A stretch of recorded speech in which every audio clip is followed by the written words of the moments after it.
Hello. Welcome to the Feel Better Naked podcast. This is your host, Samantha Burgos. I'm a health coach, personal trainer, and what I do is that I teach people how to feel better naked. And on today's episode, we're going to talk about 5 things you could do in your kitchen to upgrade your diet and upgrade your healthy lifestyle that most of us are trying to adopt for 2021. Because that whole, new year, new me thing is, it's kind of like a little bit corny, but it's also like a thing. And it's kind of how you embody it. So let's start in your kitchen. Let's start with the food you're eating. And I hope you guys enjoy this episode.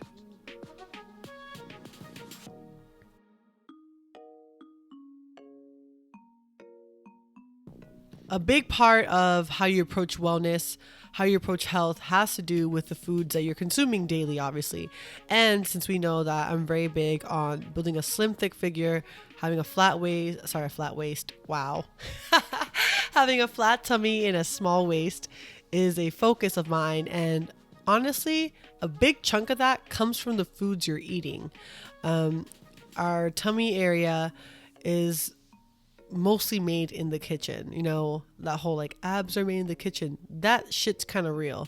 Not kind of, very much real. So I'm gonna give you guys my 5 tips that I do when clients hire me, and this is like the first 5 things that we kind of do just to clear out their kitchen, because honestly that's where it is, especially now with quarantine and COVID and all this stuff that's going on.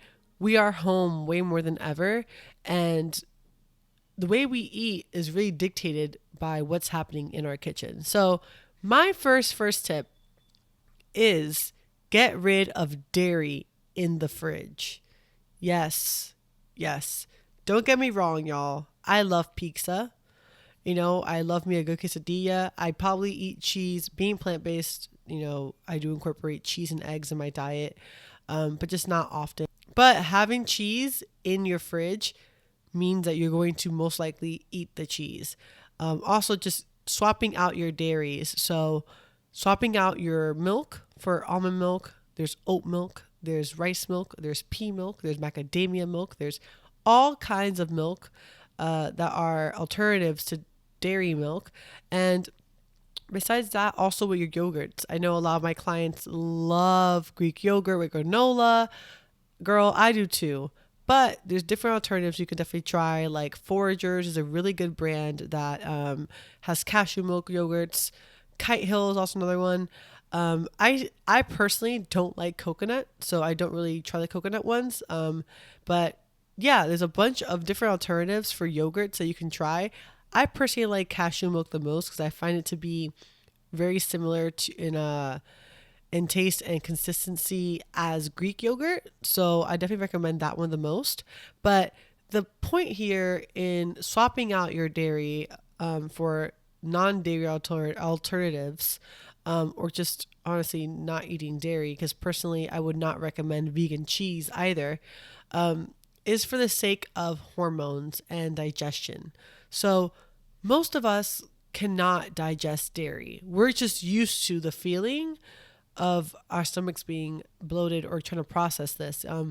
Dairy is so kind of like wove into our day-to-day diet as Americans. And honestly, the dairy in America is fucking wild, not only because of the hormones that are injected into this shit, but also because of mass production. Like these animals are being basically use like machines when they're not meant to be. So besides their well-being, they're being injected with a bunch of stuff that therefore we end up consuming as well. And that's my concern. I've never been a intense kind of like animal activist or anything like that, nor did I ever really change my diet for the sake of the animals. Of course, that is an issue and I'm not going to like downplay it, but that's personally not what I preach or what I focus on. But honestly, I think about what foods I'm putting into my body, into my temple. Why would I put in something that I know is injected with a bunch of hormones and chemicals and all kinds of stuff? These animals are being injected with things that accelerate their natural body functions, which cannot be good for you, which is why it's so common for a lot of women to have hormonal issues such as PCOS, their periods being off, and a bunch of other hormonal issues that are, seem somewhat common, but really have to do with our diet. So also your tummy, again, that's comes from like what the foods that we eat. So cutting out dairy literally makes your stomach go on flat. And if you guys don't believe me, I challenge you to do that for 1 month, and you will see such a difference in your stomach and like your waist in general. Because honestly, dairy goes straight to your gut, y'all. Dairy is just fat. It literally goes straight to your gut. I'm not saying you have to completely cut it out, but I'm saying don't buy that stuff and have it in your house, because if it's in your house, girl, you're bound to eat it. So be smart. My next tip is get rid of processed foods, or the foods that you're trying to avoid. And I know this may sound like, duh, Samantha, but honestly, sometimes I even catch myself like, why do I have this like bag of cookies here if this month I'm trying to focus on not eating sugar, for example, so I really recommend going through your pantry and throw out all the foods that you're trying to avoid. If you don't want to, if you want to cut out processed stuff like cereals, most cereals, not all, some cereals, breads, cookies, just crap, don't have them in your house, you guys. And I'm not saying toss the food you have. Maybe donate it to someone or a shelter or a food bank. Donate the food if you need to, but get rid of it. Take it out of your house, especially if you're on a journey to get toned, to take care of your health, take care of yourself. And remember, like, we are what we eat. So if we're eating this processed shit, y'all, like, our body is going to basically use those foods to rebuild itself. And these foods don't have any nutrients. So end of the day, we're just getting weaker and weaker and unhealthier and unhealthier. So I would definitely recommend going through your cabinets, your fridge, everything that's processed. What's an easy way to know if things are processed? If you cannot read the freaking ingredient label and things don't make sense, that shit's processed. If it has a long ass shelf life, that shit's processed. Trust me, you should be able to read what's on the ingredient label. So if it makes no sense, literally just toss it. Or get rid of it, because it's not good for you. And it seems like such a no-brainer, but even me, you guys, I've been doing this for years. I teach this. And if I do have a bag of cookies in my house or some ice cream there, I'm bound to eat it. Like, I'm human, and we all are, and we all give in to our desires, but it's like, why tempt ourselves? You know what I mean? It's like, it's just not working for us. And I think that's the thing. Like, when it comes to trying to put in new habits, when it comes to your health, when it comes to eating, you really want to set yourself up, right? Not to fail, but to succeed. That's what you want to do. So if you have a fridge full of shit that is not in line with a new meal plan or a new diet you're trying to follow, then take it away. Again, you don't have to toss it. You can donate it. You can give it to others that are missing meals. But for the sake of your journey and where you're trying to go, this is not aligned. So it has to go. My third tip is plan your meals for the week.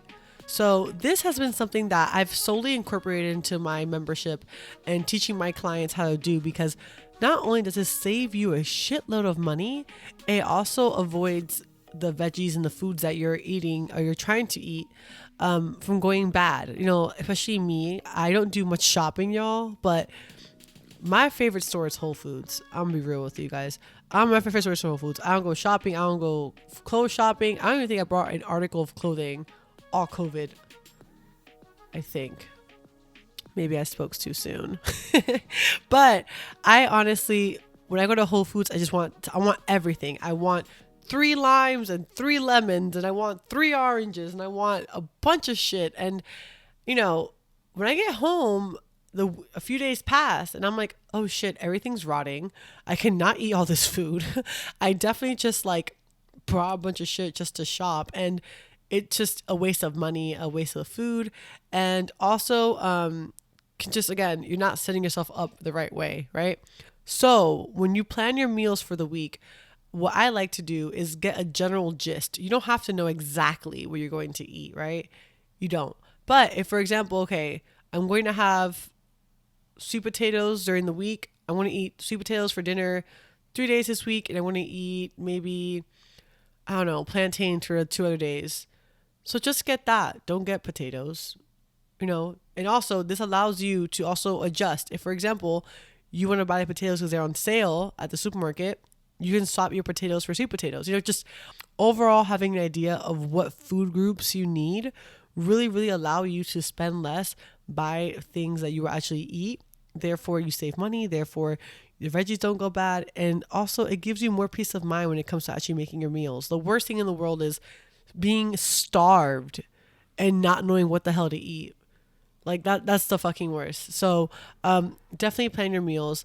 What I do for my clients, I break down everything in a meal guide where I break down carbs, veggies, and protein and healthy fats. So we focus on getting all that in for each meal. So that's a good way to look at things.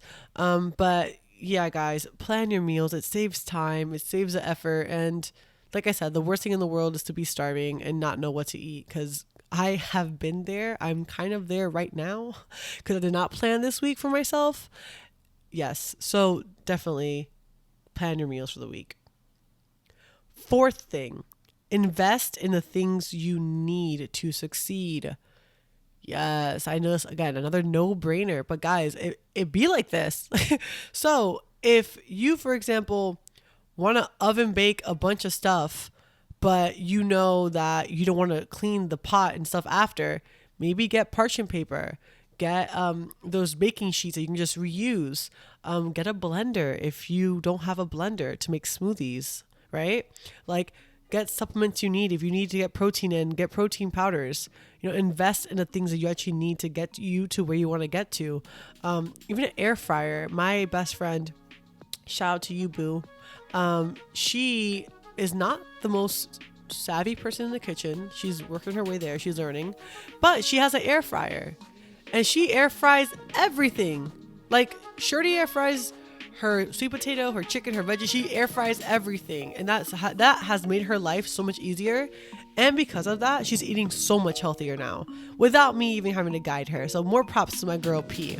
But honestly, invest in the things you need. An air fryer is a great way to cook stuff if you don't want to cook or don't know how to cook, If you need to invest in, again, like a cookbook or even like a just something for you to actually you get to where you want to get to. Because, for example, if you don't have, like, let's say salt and pepper or condiments in your house to cook with, you're not going to be cooking. So don't buy food to cook if you're not going to have condiments to season your stuff with, because then, you know what I'm saying? So set yourself up for actual success. Be your own, like, mom, And I think that's one thing that, I can go on a whole tangent about it, but, like, I wish in school they taught us that once you become an adult, it becomes from being parented to you being your own parent. So set your shit up right, guys. Spend your money wisely on things that will actually take you to where you want to get to. And last but not least, I had to save the best for last, y'all. I had to save the best for last because this really, really, as a coach, I think is one of the most impactful, powerful things that someone can do, especially when they know themselves and they know how they operate, right? Because again, the whole point of Feeling Better Naked is not only to, work out, eat well, take care of your soul, take care of your mind, but also to get to know yourself, becoming your best friend. And the more you get to do that, the easier things become, the easier it is to parent yourself. So what I do, what my clients do, is that we create monthly goals around the eating habits that we're creating, right? So, for example, this month, I want to cut down on sugar, right? I don't eat a crap load of sugar, but I do at the same time. I add some maple syrups to my oatmeal, so it's rather sweet. I add a little bit of sugar to, like my oatmeals. And honestly, I eat cookies sometimes. I love ice cream sometimes. Some foods that I buy, even though they're healthy, like vegan cookies or plant-based cookies, yeah, they have sugar, So My goal is to cut out sugar. So again, because of that focus, I don't have to just say, oh, let's take out everything. Let's, let's make this kitchen super healthy. Because again, end of the day, when you go from 0 to 100, right? When you do anything drastically, it does not stick. Not always. Does not always. This is a good 95% of the time. But the more drastic you do something, the harder the adjustment is, the harder the slap. It's like taking a whole wax. It's like, ladies, it's like going to wax your freaking vagina, and the freaking lady puts the entire, oh my God, just thinking about it kills me, puts the entire wax all over your, like, non-waxed vagina, your hairy vagina, and legit wants to take off all the hair on one pull. Girl, that's not going to work. We know this. And for those that haven't gotten waxed, just think about it. Just think about it. But those that have gotten waxed know what I'm talking about. So, same way with your habits, same way with how you want to change things in your day-to-day life, one step at a time, one part at a time, okay? And eventually you'll get to where you want to get to. It's a journey. And again, that's why a lot of people lose weight and these diets work quickly. People lose 10 pounds in a week or 2 weeks, and then the next thing you know, they're back to their bullshit of gaining weight and eating unhealthy because they decided to do things so drastically.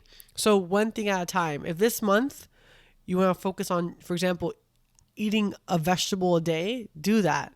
If this month you want to focus on eating smaller portions and being more conscious of your food intake, do that. Just one thing at a time. Make a monthly focus. If you'd like, do a bi-weekly focus.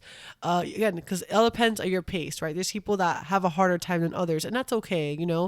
Everyone has different kinds of adjustment to change, so you have to work with you. If for you can just 1 week of not eating sugar is enough, and then you're fine, like bam, I'm normal. Next, but studies have shown that it takes about 21 days to make changes. So I definitely recommend sticking to something for about 3 weeks to a month. And then from there, switching it up.